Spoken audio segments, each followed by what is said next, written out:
Hi all. നമ്മൾ ഏറെ ആകാംക്ഷയോടെ കാത്തിരുന്ന ഒരു നോട്ടിഫിക്കേഷൻ PSC പുറത്തുവിട്ടിരിക്കുകയാണ്. മറ്റൊന്നുമല്ല, HSST physics higher secondary school teachers ആകാനുള്ള ഒരു അവസരമാണ് നമ്മുടെ മുമ്പിൽ വന്നിരിക്കുന്നത്. അതും HSST ഫിസിക്സ് സീനിയർ ആണോ ജൂനിയർ ആണോ എന്നുള്ള കാര്യത്തിൽ പലർക്കും സംശയമുണ്ടായിരുന്നു. അപ്പോൾ നമുക്ക് ആ ഒരു കാര്യത്തിൽ ഒരു ക്ലാരിറ്റി കിട്ടിയിട്ടുണ്ട്. സീനിയർ പോസ്റ്റിലേക്കാണ് നമുക്ക് ഇപ്പോൾ വിളിച്ചിരിക്കുന്നത്. ജൂനിയറുമുണ്ട്, സീനിയറുമുണ്ട്. അപ്പോൾ അതിൽ സീനിയർ പോസ്റ്റിലേക്കാണ് നിലവിൽ വിളിച്ചിരിക്കുന്നത്. ഏകദേശം ഒരു 10 വർഷം മുന്നേ വിളിച്ച ഒരു നോട്ടിഫിക്കേഷൻ ആയിരുന്നു HSST ഫിസിക്സ് സീനിയർ. പക്ഷെ അതിപ്പോൾ വിളിച്ചിരിക്കുകയാണ്. അതിന്റെ അപ്ലൈ ചെയ്യാനുള്ള ലാസ്റ്റ് ഡേറ്റ്, ഇത് അപ്ലൈ ചെയ്യാനുള്ള മെസ്സേജ് ഒക്കെ നിങ്ങളുടെ PSC പ്രൊഫൈൽ വന്നിട്ടുണ്ട് അല്ലെ? അതിനുള്ള ഒരു ഓപ്ഷൻ PSC പ്രൊഫൈലിൽ ഇപ്പൊ തന്നെ വന്നിട്ടുണ്ട്. അപ്പൊ നിങ്ങൾ ഓർക്കുക, 29/1/2025 മുമ്പിലായിട്ട് ഇത് അപ്ലൈ ചെയ്യണം. ലാസ്റ്റ് ഡേറ്റ് January 29 മറന്നു പോകാതെ, ലേറ്റ് ആകാതെ നിങ്ങൾ എന്ത് ചെയ്യുക, നേരത്തെ തന്നെ അപ്ലൈ ചെയ്യുക. അപ്പൊ ഇതിന്റെ കൂടുതൽ വിശദ വിവരങ്ങൾ നമുക്ക് നോക്കാം. കാറ്റഗറി നമ്പർ എന്ന് പറയുന്നത് 507/2024 ഈ വർഷം ഏറ്റവും അവസാനമായിട്ട് വിളിച്ച നോട്ടിഫിക്കേഷനിൽ ഒന്നാണ്. അത് ഡിപ്പാർട്ട്മെന്റ് ഞാൻ നേരത്തെ പറഞ്ഞ പോലെ Kerala higher secondary education department ആണ്. Name of the post higher secondary school teacher ആണ്. അത് ഫിസിക്സ് സീനിയർ പോസ്റ്റിലേക്കാണെന്നുള്ള കാര്യം ഞാൻ വീണ്ടും ഓർപ്പിക്കുകയാണ്. സ്കെയിൽ ഓഫ് പേ എന്ന് പറയുന്നത് 55,200 മുതൽ 1,15,300 വരെയാണ്. വളരെ നല്ലൊരു സ്കെയിൽ ഓഫ് പേ ആണ് നമുക്കവിടെ കിട്ടുന്നത്. പിന്നീട് വരുമ്പോൾ വേക്കൻസി, നമ്പർ ഓഫ് വേക്കൻസീസ് 2 ആണ്. പക്ഷേ നിങ്ങൾ ആലോചിക്കുക, 2 വേക്കൻസി ഉള്ളെന്ന് പറഞ്ഞുകൊണ്ട് നിങ്ങളുടെ പ്രിപ്പറേഷൻസ് നിങ്ങൾ പ്രിപ്പയർ ചെയ്യാതിരിക്കുകയോ അല്ലെങ്കിൽ നിങ്ങൾ ഈ എക്സാമിന് അപ്ലൈ ചെയ്യാതിരിക്കുകയോ ചെയ്യരുത്. കാര്യം ലാസ്റ്റ് 10 വർഷം മുന്നാണ് ഈ ഒരു പോസ്റ്റിലേക്ക്, സീനിയർ പോസ്റ്റിലേക്ക് പരീക്ഷ നടത്തിയിട്ടുള്ളത്. അപ്പോൾ അതുകൊണ്ട് തന്നെ എന്തായാലും ഈ 2 വേക്കൻസി ഒന്നും ആയിരിക്കത്തില്ല, കുറച്ചുകൂടെ വേക്കൻസി കാണാനുള്ള സാധ്യതയുണ്ട്. മാത്രമല്ല ഈ HSST ഫിസിക്സ് സീനിയർ ആണ് ഇപ്പോൾ വിളിച്ചിരിക്കുന്നത്. ജൂനിയർ ഇനി വിളിക്കും.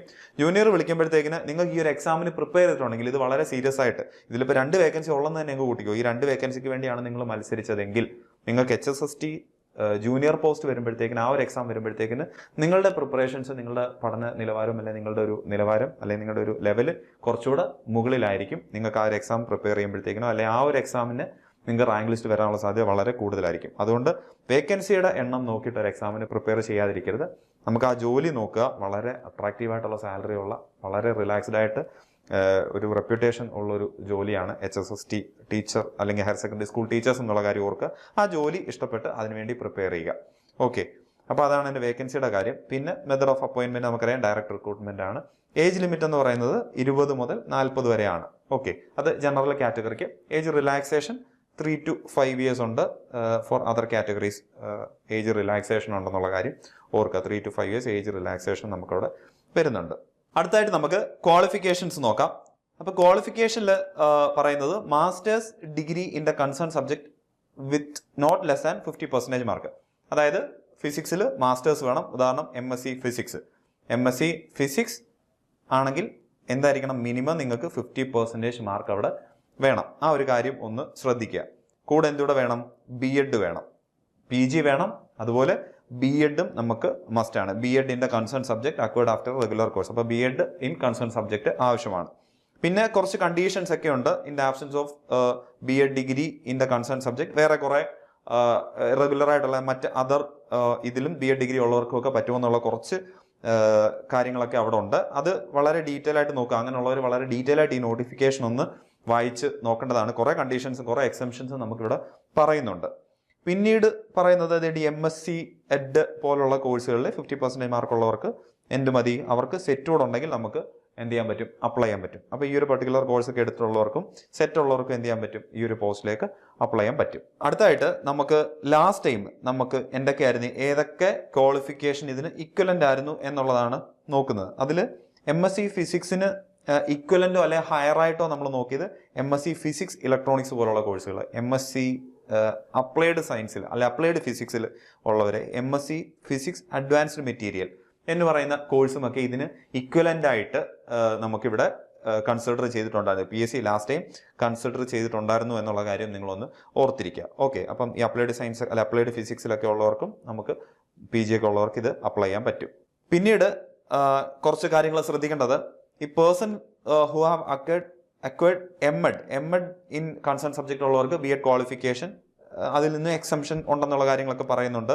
പിന്നീട് ഏറ്റവും പ്രധാനമായിട്ട് ആലോചിക്കേണ്ട ഒരു കാര്യം, നിങ്ങൾ ഒരു MPhil അല്ലെങ്കിൽ PhD, അതല്ലെങ്കിൽ നിങ്ങൾക്ക് MPhilലും PhDയും ഉണ്ടെങ്കിൽ, അതല്ലെങ്കിൽ PADF ചെയ്യുന്നുണ്ടെങ്കിൽ, ഇങ്ങനെയൊക്കെ ചെയ്യുന്നുണ്ടെങ്കിൽ നിങ്ങൾക്ക് ഒരു എക്സ്ട്രാ നിങ്ങൾക്ക് മാർക്ക് അവിടെ അവാർഡ് ചെയ്യുന്നതായിരിക്കും. നിങ്ങളുടെ റാങ്കിങ്ങിൽ അത് നിങ്ങളെ കുറച്ച് മുന്നിലെത്തിക്കും. അപ്പോൾ ഈ ഒരു ക്വാളിഫിക്കേഷൻ ഒക്കെ ഉള്ളവർക്ക് ഒന്ന് പ്രത്യേകം ശ്രദ്ധിക്കുക. ഈ ഒരു എക്സാമിന് അപ്ലൈ ചെയ്യാൻ വേണ്ടി നിങ്ങൾ നോക്കുക. ഇതൊരു നോർമലി ഉള്ള ഒരു കാര്യമല്ല. അപ്പോൾ ഇവിടെ MPhilനാണെങ്കിൽ 2 മാർക്ക്, PhDക്കാണെങ്കിൽ 4 മാർക്ക്, അതുപോലെ MPhilഉം PhDയും ആണെങ്കിൽ 5 മാർക്ക്, PDF ആണെങ്കിൽ 2 മാർക്ക്. ഇത്തരം കാര്യങ്ങൾ പറയുന്നുണ്ട്. അത് non qualifying MPhil, non qualifying ഇതെന്ന് പറയുന്നത്. Non qualifying degree means additional qualification. നമ്മുടെ ഈ ഒരു നോട്ടിഫിക്കേഷൻ പറയാത്തത് കൂടാതുള്ള അഡീഷണൽ ക്വാളിഫിക്കേഷൻ ആയിക്കൊണ്ടാണ് നമ്മൾ ഈ നോൺ ക്വാളിഫയിങ് MPhil, PhD എന്നൊക്കെ പറയുന്നത്. അപ്പോൾ അതിൽ നിങ്ങൾക്കുണ്ടെങ്കിൽ നിങ്ങൾ ഉറപ്പായിട്ട് ഈ എക്സാമിന് നിങ്ങൾ അപ്ലൈ ചെയ്യണം. നിങ്ങൾക്കൊരു അഡീഷണൽ അഡ്വാൻറ്റേജ്, ആഡഡ് അഡ്വാൻറ്റേജ് കിട്ടുന്ന ഒരു കാര്യമാണെന്നുള്ള കാര്യം ഓർത്തിരിക്കുക. അടുത്തതായിട്ട് നിങ്ങൾ ശ്രദ്ധിക്കേണ്ടത് കുറച്ച് എക്സംഷൻസ് ഇവിടെ പറയുന്നുണ്ട്. അതായത് ചില ക്വാളിഫിക്കേഷൻ ഉള്ളവർക്ക് ചിലപ്പം സെറ്റ് വേണ്ടായിരിക്കും, അല്ലെങ്കിൽ നെറ്റ് ഉള്ളവർക്ക് ചിലപ്പം സെറ്റ് അവിടെ വേണ്ടായിരിക്കും. അങ്ങനെ കുറച്ച് എക്സംഷൻസ് പറയുന്നുണ്ട്. അപ്പോൾ ഉദാഹരണം നോക്കിയാൽ ഈ സ്റ്റേറ്റ് ലെവൽ എലിജിബിലിറ്റി ടെസ്റ്റ് ഉള്ളവർക്ക് എന്താണ് സെറ്റ് വേണ്ട എന്നുള്ള കാര്യം പറയുന്നുണ്ട്. അതുപോലെ persons who have passed national eligibility net ഉള്ളവർക്ക് എന്താണ് സെറ്റിൽ നിന്നും ഒഴിവാക്കാമെന്ന് പറയുന്നുണ്ട്. പിന്നെ അതുപോലെ എക്സ്പീരിയൻസിൻ്റെ കേസിലൊക്കെ പറയുന്നുണ്ട് 10 year experience of approved teaching service അതുണ്ടെങ്കിൽ കുറച്ച് സെറ്റിൽ നിന്നുമൊക്കെ നമുക്ക് എക്സംഷൻ കിട്ടുന്നതാണ്. അപ്പോൾ ഇങ്ങനെയുള്ള കാര്യങ്ങൾ നിങ്ങൾ എക്സംഷൻസ് ഒക്കെ ഒന്ന് നിങ്ങൾ നോക്കുക.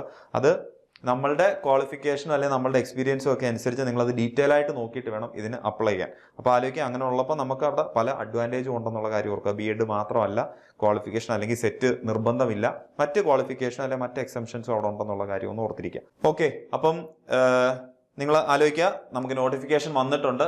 അതുകൊണ്ട് തന്നെ നമ്മൾ ക്ലാസ്സുകൾ സ്റ്റാർട്ട് ചെയ്തിട്ടുണ്ട്. ലൈവ് ക്ലാസ്സുകളാണ് നിങ്ങൾക്ക് നമ്മൾ പ്രൊവൈഡ് ചെയ്യുന്നത്. എൻഎസ് അക്കാഡമിയുടെ ക്ലാസ്സിന്റെ പ്രത്യേകത എന്ന് തന്നെ പറഞ്ഞാൽ ലൈവ് ക്ലാസ്സസ് ആണ്. ആ ലൈവ് ക്ലാസ്സസിന്റെ റെക്കോർഡ് ക്ലാസ്സുകൾ നിങ്ങൾക്ക് കിട്ടുകയും ചെയ്യും. നിങ്ങൾക്ക് നോട്ട്സ് ഡൗൺലോഡ് ചെയ്തെടുക്കാം. നിങ്ങൾക്കൊരു വാട്സപ്പ് ഗ്രൂപ്പ് കാണും, മെന്റർഷിപ്പ് സപ്പോർട്ട് കാണും, ക്ലാസ് ടെസ്റ്റുകൾ, മോക്ക് ടെസ്റ്റുകൾ തുടങ്ങിയ എല്ലാ കാര്യങ്ങളും അടങ്ങിയ ഒരു ക്ലാസ്സുകളാണ്. ഒരു ഓഫ്ലൈൻ ക്ലാസ്സിന്റെ ഫീൽ തന്നെ കിട്ടുന്ന രീതിയിലൊരു ക്ലാസ്സുകളാണ് നമ്മൾ പ്രൊവൈഡ് ചെയ്യുന്നത്. ഈ വാട്സപ്പ് കമ്മ്യൂണിറ്റി ആണെങ്കിലും ലൈവ് ക്ലാസ്സുകളും എല്ലാം നിങ്ങൾക്ക് അങ്ങനെ ആ ഒരു ഇതിനെ സപ്പോർട്ട് ചെയ്യുന്ന രീതിയിലാണ് നമ്മൾ ക്ലാസ്സുകൾ ചെയ്യുന്നത്. അപ്പോൾ ക്ലാസ്സുകൾ ജോയിൻ ചെയ്യാൻ താല്പര്യമുള്ളവർ, അല്ലെങ്കിൽ ക്ലാസ്സുകളെ പറ്റി കൂടുതൽ അറിയാൻ താല്പര്യമുള്ളവരും താഴെ കാണുന്ന ഗൂഗിൾ ഫോമിൽ നിങ്ങളുടെ ഡീറ്റെയിൽസ് ഫില്ല് ചെയ്യുക, അല്ലെങ്കിൽ താഴെ കാണുന്ന നമ്പറിൽ നിങ്ങൾക്ക് ഒന്ന് വിളിച്ചാൽ മതി. ഓക്കെ, അപ്പം റീസെൻ്റ് ആയിട്ടുള്ള നമ്മുടെ റാങ്ക് ലിസ്റ്റുകളെല്ലാം ടോപ്പ് റാങ്കുകൾ നമുക്ക് അച്ചീവ് ചെയ്യാൻ പറ്റുന്നുണ്ട്. അപ്പം ഇത് സൂചിപ്പിക്കുന്നത് തന്നെ നമ്മുടെ ക്ലാസ്സുകളെല്ലാം നിങ്ങൾക്ക് നിങ്ങളുടെ റാങ്ക് ലിസ്റ്റിൽ നിങ്ങൾക്ക് മുമ്പിലെത്താൻ ഉതകുന്ന രീതിയിലുള്ള ക്ലാസ്സുകളാണ് നമ്മൾ പ്രൊവൈഡ് ചെയ്യുന്നത്. അതിനുള്ള മാക്സിമം സപ്പോർട്ടും മാക്സിമം ഫെസിലിറ്റീസും നമ്മൾ തരുന്നതായിരിക്കും എന്നുള്ള കാര്യം നിങ്ങളൊന്ന് ഓർത്തിരിക്കുക.